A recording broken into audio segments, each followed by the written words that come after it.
Good morning, guys. Welcome back to my channel once again. So today we are going to do a important chapter. मतलब this is an important chapter. Her chapter में मैं बोलती हूँ कि definition है, objectives है, process है, benefits आ जाते हैं, लिमिटेशंस आ जाते हैं। तो ये हम बेसिक एक फॉर्मेट फॉलो करते हुए आ रहे हैं for the rest of the 14 chapters. But now in this particular chapter, I would suggest you to go with the methods. मतलब there are only 4 methods of job evaluation where you need to understand how it is performed, what is the advantage of this method as compared to another method, and as well as the disadvantages. Again, if you know the meaning of job analysis, performance appraisal, this chapter will become easier for you because you need to differentiate these terms with the job evaluation. So ये दोनों terms हम कौन से chapter में cover कर चुके हैं? I guess chapter 11 if I'm not wrong. ठीक है, मतलब ये दोनों हम डिटेल में पढ़ चुके हैं. ठीक है, अब हम पढ़ेंगे जॉब इवैल्यूएशन के बारे में. See, this is gonna be a difficult chapter. This is gonna be a tricky chapter. इसलिए मैं स्पेशली आज पेन लेके बैठी हूँ तुम्हें समझाने के लिए. इंट्रोडक्शन जो हर चैप्टर में होता है. When I am talking about few terms, I am talking about job analysis versus job evaluation and your performance appraisal versus job evaluation. ठीक है, features very less important I would say, और I can से कि हम definition से सीधा ऐसे बहुत इजीली निकाल लेते हैं ये चीज.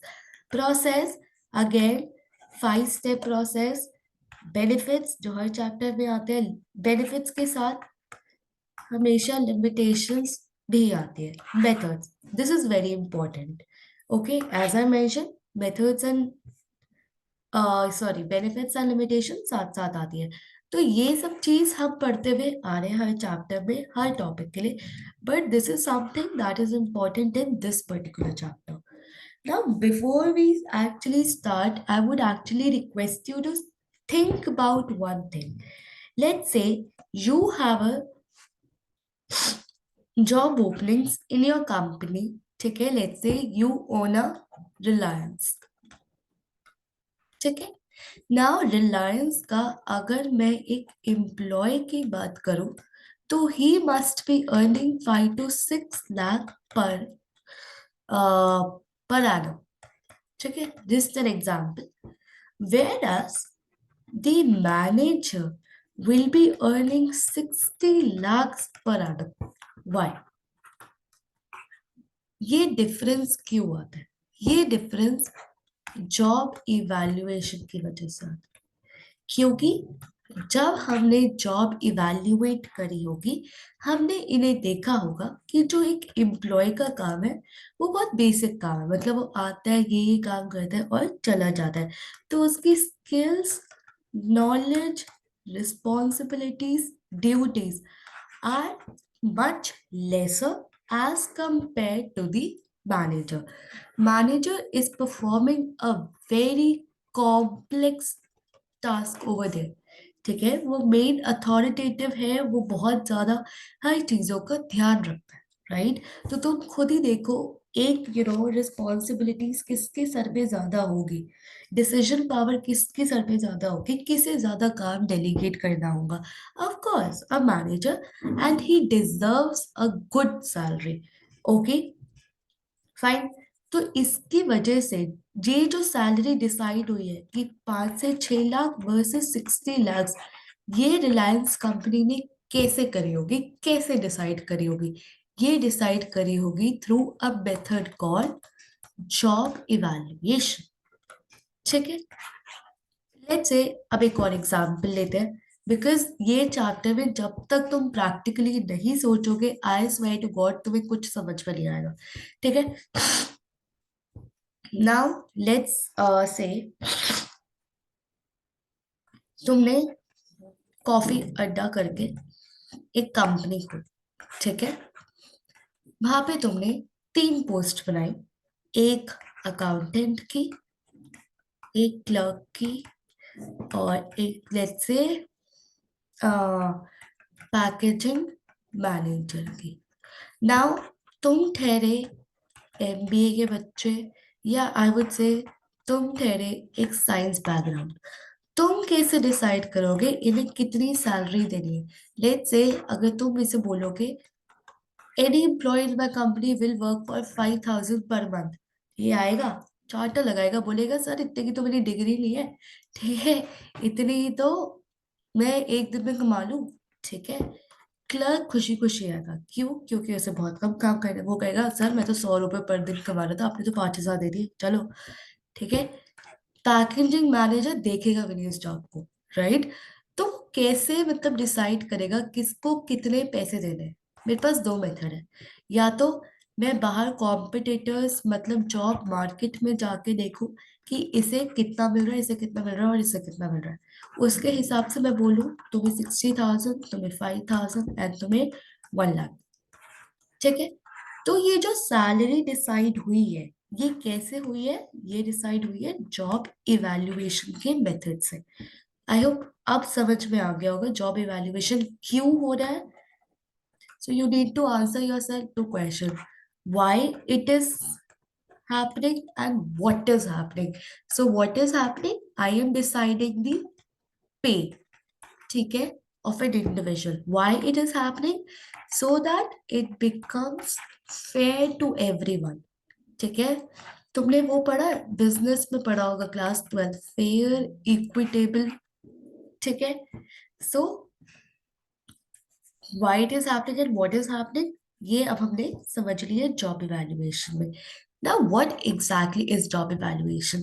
अगर पेपर में लेट्स से आता है जॉब इवैल्यूएशन का मीनिंग लिखो, तो ये तो नहीं लिखोगे ना कॉफी अड्डा, Reliance, clerk, accountant, no, you need to write a very nice definition. अब हम इसे फैंसी वर्ड में लिखेंगे जो हम डीयू स्टूडेंट्स का काम होता है यूजुअली। अब हमने कहा ये एक सिस्टमैटिक वे है, ठीक है। Now why am I saying it's a systematic way? रात को सोई थी मैं, दो पैग मार के, सुबह उठ के मैंने डिसाइड किया अकाउंटेंट की सैलरी 60,000, ऐसा तो नहीं हुआ था, ठीक है, ये तो नहीं हुआ। एक बहुत ही सिस्टमैटिक मैनर से मैंने सारी एनालिसिस करी, मैंने सारी जॉब डिस्क्रिप्शन देखी, मैंने सारा डिसाइड किया उसे कितना काम करना है, क्या ड्यूटी है, क्या रिस्पॉन्सिबिलिटी है। फिर मैंने कॉम्पिटिटर्स को देखा, मैंने मार्केट एनालिसिस करी, एंड फाइनली मैं एक कंक्लूजन पे आई कि इसे 60,000 रुपये देना चाहिए, ठीक है। तो सब चीजें बहुत सिस्टमैटिक से हो रही है, दो पैग मार के मैं नहीं उठी हूँ। Why it is happening? What is happening in a systematic way? It is determining the value of a job in relation to the other jobs in an organization. What is happening? मैं worth decide कर रही हूँ अलग अलग jobs की, clerk की, accountant की, तो किसे कितनी वर्थ मिलनी चाहिए, कौन कितना कंट्रीब्यूट कर रहा है मेरी ऑर्गेनाइजेशन में। अब ये क्यों देख रही हूँ? Why the hell am I calculating this worth? मैं बहुत वेली बैठी हूँ, मेरे पास कॉफी अड्डा चल नहीं रहा, तो मैंने आज डिसाइड किया चलो वर्थ निकालते, नहीं, ठीक है। मैंने क्यों निकाली? To assess the relative worth for the purpose of establishing rational पे,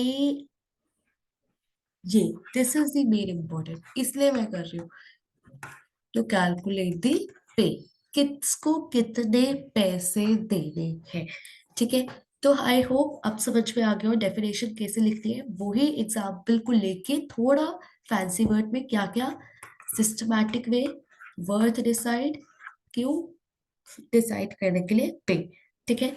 रिलेटिव यहाँ पे इसलिए यूज किया, relative worth as compare to, relative मतलब रिलेटेड टू, और you are in comparison to, ठीक है, in comparison to packaging manager, accountant. So यहाँ पे मैंने बोला वर्थ, यहाँ पे बोला रिलेटिव वर्थ, रिलेटिव मतलब एज कंपेयर टू अदर्स, ठीक है। Now, I hope you have done the previous chapter where I have covered the job analysis topic in so much detail. तो शॉर्ट उसमें बता देती हूँ जॉब एनालिसिस होता क्या है। हम इंफॉर्मेशन गैदर करते हैं सारी, ठीक है, अब वो कैसे करते हैं, दो टर्म्स पढ़े थे, job description and job specification, I guess, है ना। हाँ, क्यों, एक जॉब को पढ़ने के लिए कि वो जॉब में क्या होने वाला है और क्या हो रहा है। ठीक है, ये सारी इंफॉर्मेशन यूज करके I am going to do the job evaluation. Fine. तो job evaluation is using this information. These two both are completely different processes, but I am using this information to perform this particular procedure. Okay, job evaluation, अगर मुझे पता ही नहीं होगा कि कौन कितना क्या काम कर रहा है, किसकी क्या ड्यूटीज है, किसके क्या स्किल्स है, मैं कैसे डिसाइड करूंगी उसे कितना पे करना है। तो job analysis is, I can say, the primary step of the job evaluation, जो हमें सारा फैक्चुअल इंफॉर्मेशन प्रोवाइड करेगा to make a decision to calculate the worth of the job.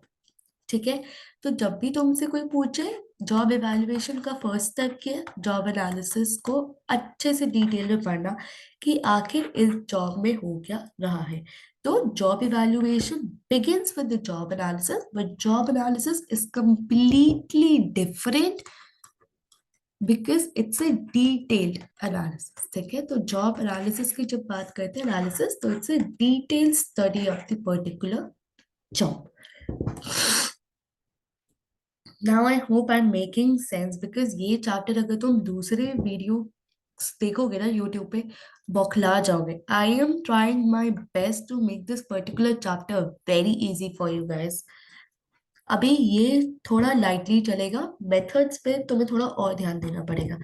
Job analysis job requirements determine करता है। ठीक है, where as job evaluation में हम वैल्यू निकाल रहे हैं।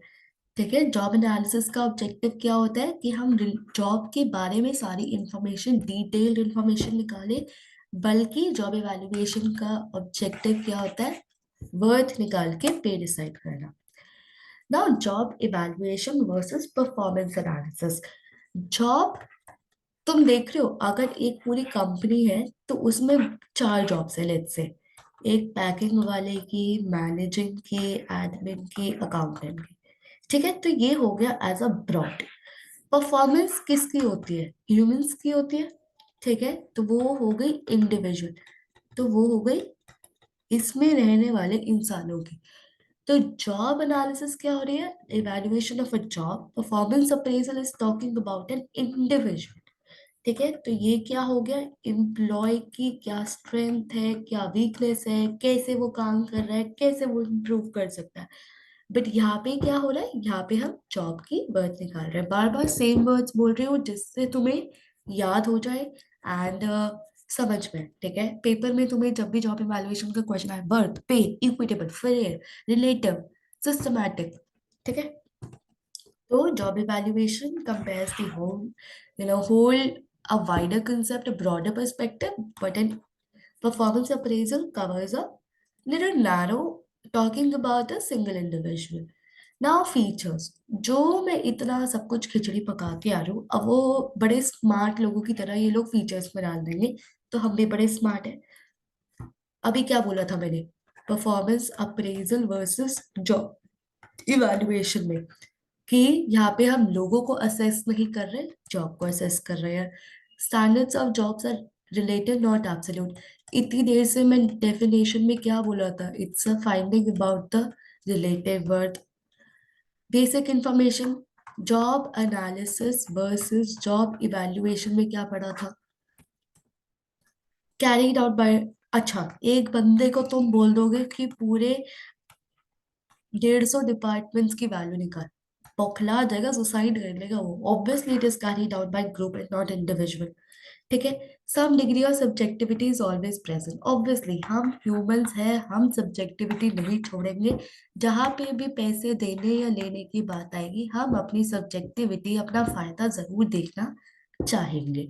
ठीक है, तो सब्जेक्टिविटी मतलब ह्यूमंस, ह्यूमंस मतलब ग्रेडी, पे कम ज्यादा, तो सब्जेक्टिविटी तो इन्वॉल्व होगी ही होगी। फीचर्स आई गेस सबसे इजी थे, मतलब बहुत ही ज्यादा इजी थे। अब आता है process. Process is easy because तुम्हें सिर्फ हेडिंग से लिए और एक एक मैक्सिमम लाइन लिखनी है। कैसे लिखोगे? यहाँ पे अच्छे से पेपर में लिखा, बड़ी सी हेडिंग, नेक्स्ट लाइन से बहुत सजा सजा के, 1 2 3 4, खत्म तुम्हारा ये प्रोसेस नंबर, स्टेप नंबर 1। ठीक है, तो ऐसे लिखोगे, बहुत अच्छा लगेगा। ठीक है, अब खिचड़ी पका के सारा एक ही उसमें लिख दोगे, no.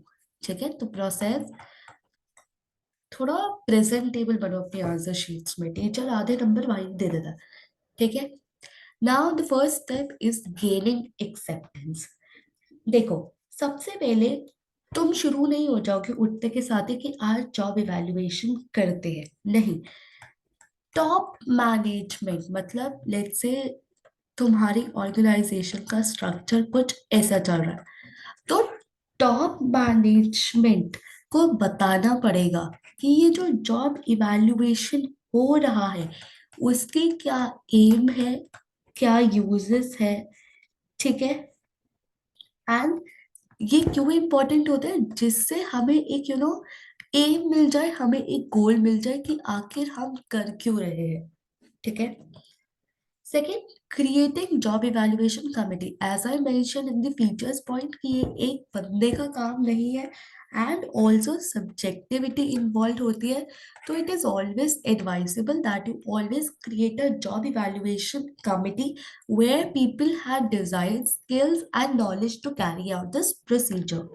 Finding jobs to be evaluated. As I mentioned, 150 job है, सबको इवेल्युएट करने बैठोगे?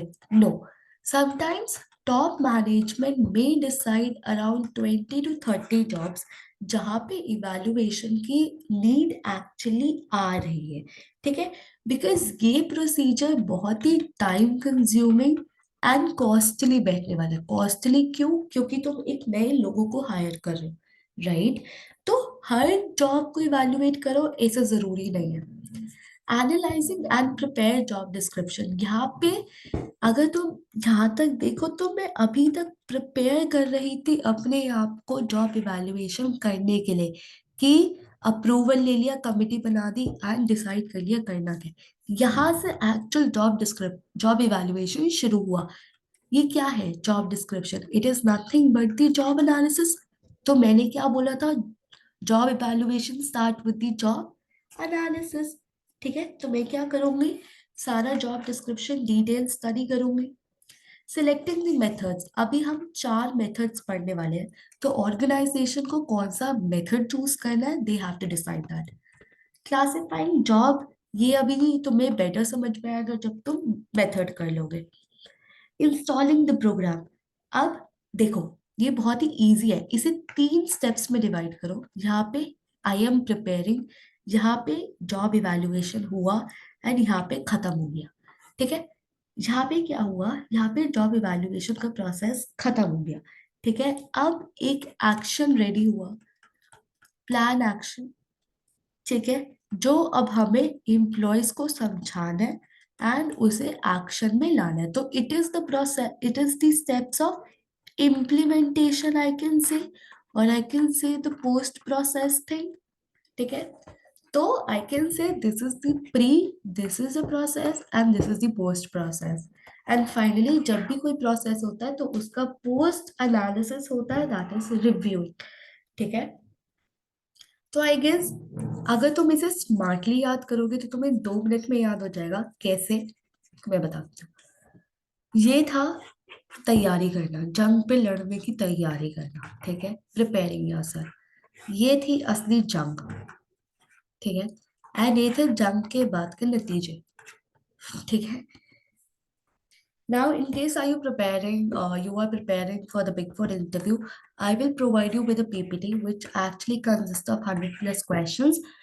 ठीक है, and trust me, I have actually say sold this particular PPT to around 30 to 35 people, and I have been getting lots of feedback which is all positive. Okay, so in case you want it, you can contact me. Now the benefits of job evaluation, इतना time consuming process, इतना costly process, जरूर कोई ना कोई company को फायदे या नुकसान लाने वाला है। क्या फायदा लाने वाला है? Link pay with the requirement of the job. Obviously, it will help me to actually link कितना मुझे पे करना है और कितनी रिक्वायरमेंट है. ये remind the relative word, same words है. इक्विटेबल, ठीक है, कोई लड़ेगा नहीं. वेज रिलेटेड किसी के कंप्लेन्स नहीं आएंगे. क्यों? क्योंकि सब कुछ फेयर एंड इक्विटेबल है. And it helps in evaluation of new job. Let's say अभी तक मेरे डिपार्टमेंट में 150 जॉब थी, अब 151 होने वाली है. उस 151 की क्या वैल्यू है, कैसे करनी इवैल्यूएशन, वो सब अब मुझे बहुत ही आसान लगने वाला है. ठीक है, तो ये बहुत इजी था. ये तो फीचर्स, डेफिनेशन, एग्जांपल्स और प्रोसेस से निकालो. ठीक है, ये अलग से याद करने मत बैठना. ना, this is most important. And यहाँ पे आधे बच्चों का बत्ती गुल हो जाती है. तो मैं बहुत अच्छे से समझाने की कोशिश करूंगी. ठीक है, नहीं समझ में आए तो I am sorry, but I would suggest you to watch this particular video from at least 2 times. ठीक है, जब भी जाके समझ में आएगा. So there will be 4 methods: the ranking method, the classification method, the factor comparison, and the point method. Okay. कुछ YouTubers इसे कहते हैं, कुछ क्वांटिटेटिव है और कुछ क्वालिटेटिव है. ठीक है, कुछ यूट्यूबर्स ने इन्हें ऐसे क्लासिफाई करा हुआ है, बट मैं नहीं करना चाह रही, because I don't want you to confuse yourself in the paper in deciding कि कौन सी क्वांटिटेटिव है कौन सी क्वालिटेटिव है. ऐसा कहीं बुक में नहीं लिखा है. मेरी बुक में तो एटलीस्ट नहीं लिखा है. उनकी बुक में लिखा होगा तो मुझे नहीं पता, बट मैं तुम्हें ये कंफ्यूज नहीं करना चाह रही. I would suggest you to actually just focus on this कि 4 methods. Now ranking method. Ranking method में क्या होता है, मैं पहले तुम्हें एक एग्जांपल देती हूँ. रिलायंस लिमिटेड अगेन, ठीक है, इन्होंने डिसाइड किया कि हम 4 जॉब्स करने वाले हैं. कौन कौन सी हम करने वाले हैं? लेट्स से एक ऑफिस बॉय, एक अकाउंटेंट, एक असिस्टेंट, उसका ही असिस्टेंट, और एक क्लर्क. ठीक है, और आई कैन से एक मैनेजर. ठीक है, अब मुझे नहीं पता मुझे कितना पे करना है. ठीक है, मुझे किसको कितने पैसे देने हैं और किसको कम देने हैं और किसको ज्यादा देने हैं, मैं बहुत ही बेवकूफ हूँ, मुझे नहीं समझ में आ रहा. मैंने क्या किया, मैंने इन्हें ड्यूटी, जॉब डिफिकल्टी देखी इनकी, किसकी जॉब सबसे डिफिकल्ट है और किसकी जॉब कम डिफिकल्ट है. मैंने कहा भैया मैनेजर की सबसे जॉब डिफिकल्ट है. ठीक है, फिर मैंने कहा यार अकाउंटेंट इतना सारे अकाउंट संभालेगा, इतना सारा काम करेगा. फिर उसका असिस्टेंट, ठीक है, बेचारे के ऑर्डर सुनता रहेगा. एंड फाइनली ऑफिस बॉय जो थोड़ा कम ही काम करेगा एज कंपेयर टू अदर्स. तो मैंने क्या किया, मैंने इनकी रैंकिंग कर ली डिपेंडिंग अपॉन कितनी डिफिकल्ट जॉब है इनकी. वन, ठीक है, ऐसे मैंने इनकी रैंकिंग कर ली. ठीक है, अब मैंने डिसाइड किया कि भैया तू ज्यादा काम कर रहा है तो चलते को 60,000 रुपए पर मंथ, तेरे को 40,000 पर मंथ, तेरे को 20,000 पर मंथ, एंड तेरे को 10,000 पर मंथ. ठीक है, तो मैंने क्या किया, मैंने सबसे पहले रैंकिंग करा and then I have decided the pay. मैंने रैंकिंग किस बेसिस पे किया? जॉब डिफिकल्टी पे. ठीक है, किसकी जॉब ज्यादा डिफिकल्ट है. फाइन, यही तुम्हारा रैंकिंग मेथड होता है. ठीक है, सो यहाँ पे मैंने क्या किया, I have actually ranked the jobs from highest to lowest on the basis of job difficulty. Fine, इसमें मैंने एज अ होल देखा कि मैनेजर कितना काम कर रहा है, अकाउंटेंट. मैंने उन्हें कहीं भी ब्रेक डाउन नहीं किया कि इसे इतना इतना इतना इतना इतना. नो, तुम आगे देखोगे बहुत ज्यादा ब्रेक डाउन भी हो सकती है एक पर्टिकुलर जॉब. ठीक है, बट यहाँ पे मैंने ऐसा नहीं किया. I am studying job as a whole and not other factors. Fine, देखो यहाँ पे मैंने एक एग्जाम्पल और लगाया है कि अगर तुम देखो अकाउंटेंट की salary 60,000 whereas office boys earn 15,000 only. तो मीनिंग सिंपल मेथड था, मैंने तुम्हें एकदम सिखा दिया. ठीक है, तो obviously it was just a simple method. Jobs are arrange from highest to lowest relative difficulty के बेसिस पे, and as a whole I am studying the job instead of just the factor. मतलब I'm not breaking down the job. What are the disadvantages? It is subjective. कुछ लोगों को लगे कि ये ज्यादा काम कर रहा है और ये कम कर रहा है, या कुछ लोगों को लगे ये इतना तो नहीं होता डिफरेंस. हाँ, कुछ लोगों को लगे ये ज्यादा काम कर रहा है लेकिन ये नहीं कर रहा, इसकी जॉब ज्यादा डिफिकल्ट है, इसकी कम डिफिकल्ट है. तो मैंने अपने अकॉर्डिंग मुझे जो लगा डिसाइड कर लिया कि कौन सा जॉब डिफिकल्ट है. मे बी तुम्हारे लिए अलग हो. ठीक है. It is only for the small organization जहाँ पे सिर्फ इतनी ही जॉब्स है, तुम इतना कर सकते हो. जहाँ पे 150 जॉब्स है, रैंकिंग करना is impossible. It may offend employees. क्यों? क्योंकि क्या पता बाहर की दुनिया में इसे 25,000 मिल रहे हो और इसे 15,000 मिल रहे हो. ठीक है, ये तो खुश हो जाएगा, बट ये तो दुखी हो जाएगा.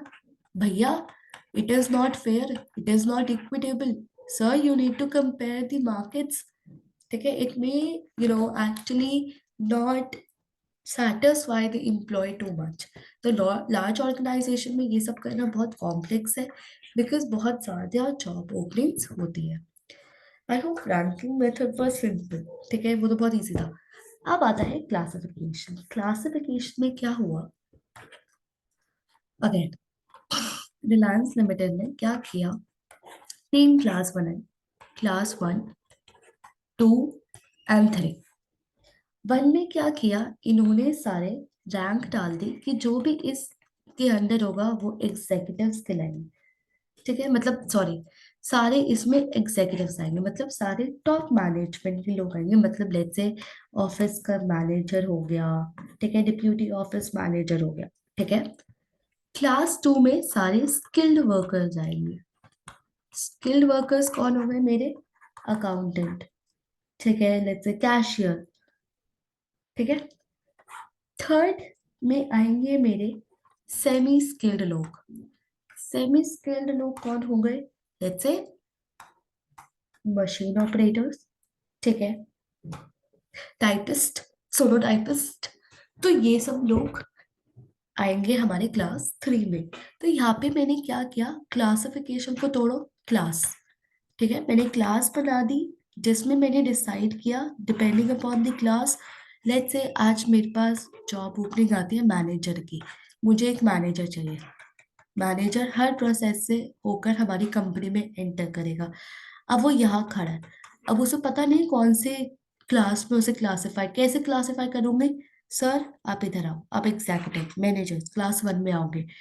लेट्स से आज कोई मेरे पास झाड़ू मारने वाले आते हैं, तो 3rd क्लास या आगे भी कोई होगी लेस स्किल्ड. ठीक है. तो depending upon the class I am deciding their pay. Class 1 में बी पे हाईएस्ट, क्लास 3 में बी लोएस्ट. फाइन. देखो, ऐसे ही तुम्हारे बुक में दिया हुआ है example. Fine. Before we move forward to this particular method, I would actually like to discuss few more things about this particular method. यहाँ पे चीजें थोड़ी less subjective है as compared to the ranking method. ठीक है, easy to understand है. Manager को पता है कि मैं एग्जीक्यूटिव्स में आऊंगा और मैं मैनेजर में मुझे इतना पैसा मिलेगा. ठीक है. इसका एडवांटेज है, इसका एडवांटेज ये है that it takes account all the factor that a job comprises. वहां पे मैंने क्या करा था? मैंने रैंकिंग के बेसिस पे करी थी, जॉब डिफिकल्टी के बेसिस पे. बट यहाँ पे मैं क्या कर रही हूँ? यहाँ पे मैं सारे फैक्टर्स कंसिडरेशन में लूंगी before deciding the class. Okay. Now let's move on to the next method, that is factor comparison method. I hope अभी तक दो तुम्हें क्लियर हो गए हैं.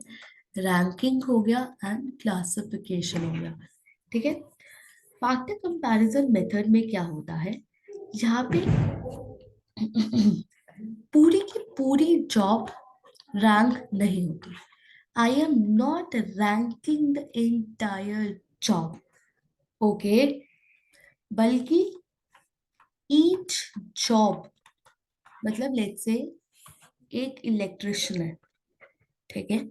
एक इलेक्ट्रिशियन का कुछ फिजिकल काम होगा कि उसे वहां से वहां जाके काम करना है, कुछ मेंटल एफर्ट्स होगा, कुछ वो अपनी स्किल्स लगाएगा, ये पाइप कैसे ठीक होगा, ठीक है, कुछ उसकी स्किल्स होंगी, कुछ उसकी रिस्पॉन्सिबिलिटी होगी एंड कुछ वर्किंग कंडीशंस होगी, राइट।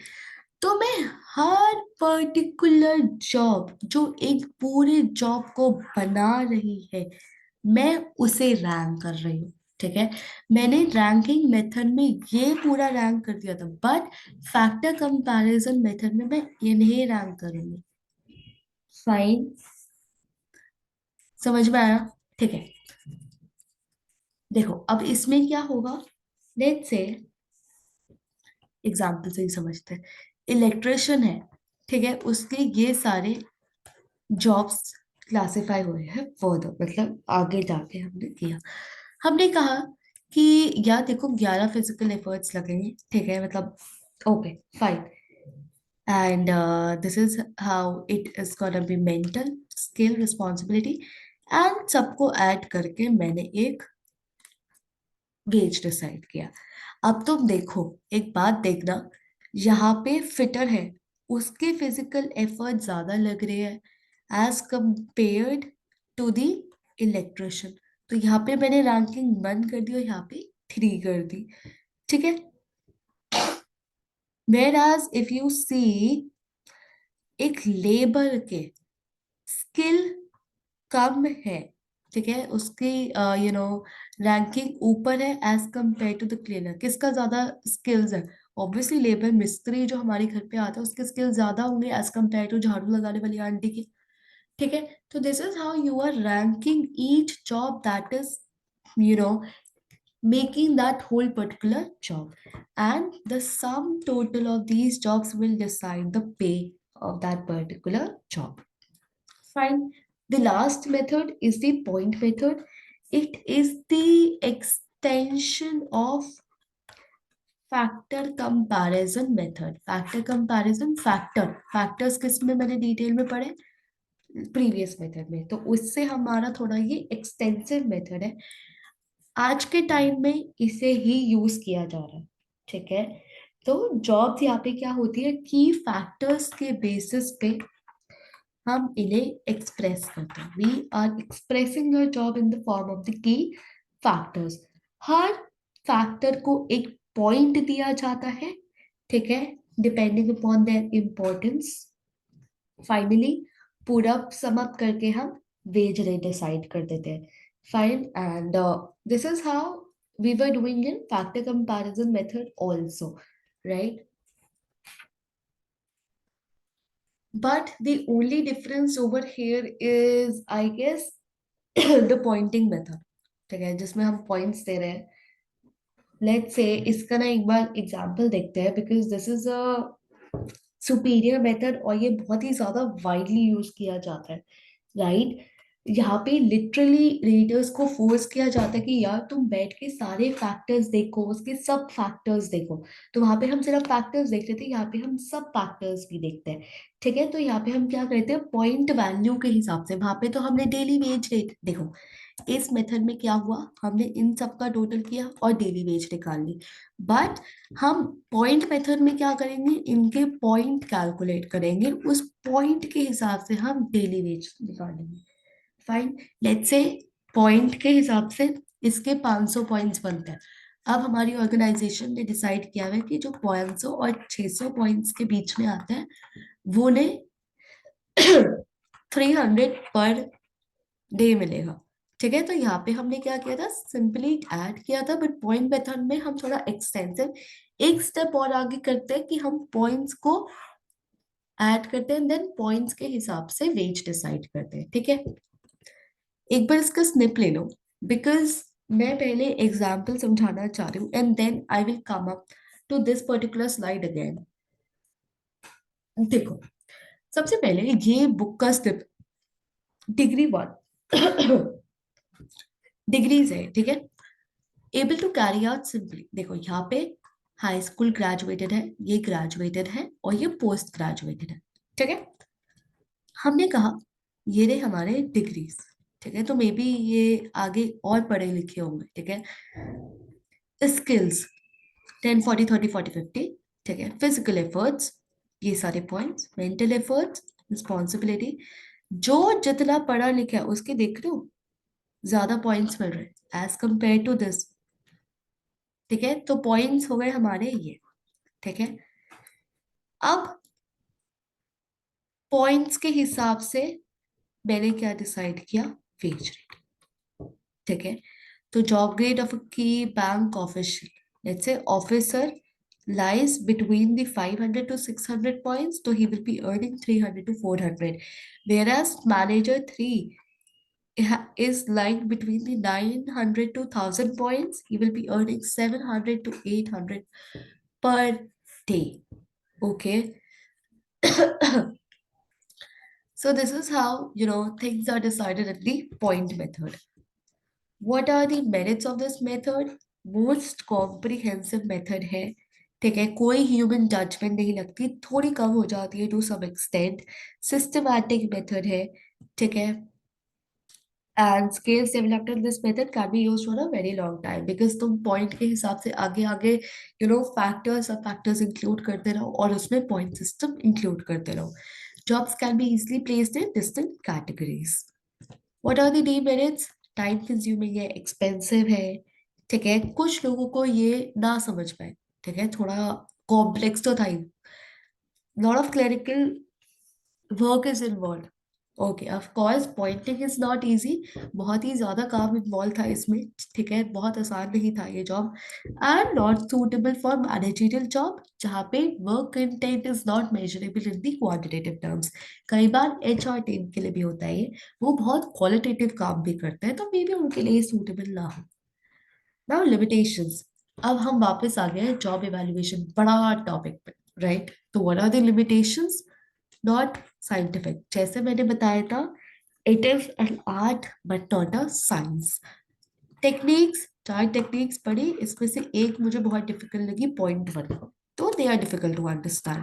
फैक्टर्स, मैंने तो बोल दिया, स्किल, रिस्पॉन्सिबिलिटी, ये सारे फैक्टर्स हैं। क्या पता तुम एज अ इंडिविजुअल एक और फैक्टर ले आओ लिस्ट में, राइट। वाइड फ्लक्चुएशंस, ये फैक्टर्स चेंज होते रहेंगे and it may create a dispute, right, कि आपने इस फैक्टर को इतनी इंपॉर्टेंस क्यों दी, उसको इतनी इंपॉर्टेंस क्यों नहीं दी, है ना। Now that's it. The chapter is over. Thank you so much. I tried my best to make this chapter easy. Trust me. मतलब मैंने सारे एग्जाम्पल सब कुछ इंक्लूड करके ट्राई करा, ठीक है। फिर भी नहीं समझ में आया, I would request you to actually go through the book now, because इससे ज्यादा कोई भी यूट्यूब चैनल वाले नहीं समझा पाएंगे तुम्हें, ठीक है। अब तुम्हें खुद से पढ़ के खुद थोड़ा लॉजिकली समझना पड़ेगा। अगर एक और बार वीडियो देखनी है, go and watch it at the speed of 2x, ठीक है। So you will be able to understand these methods very nicely, okay. So thank you so much. Have a great day. All the best for your exam. And I will be uploading chapter number 15 very soon. So take care. All the best. Have a great day. Bye bye.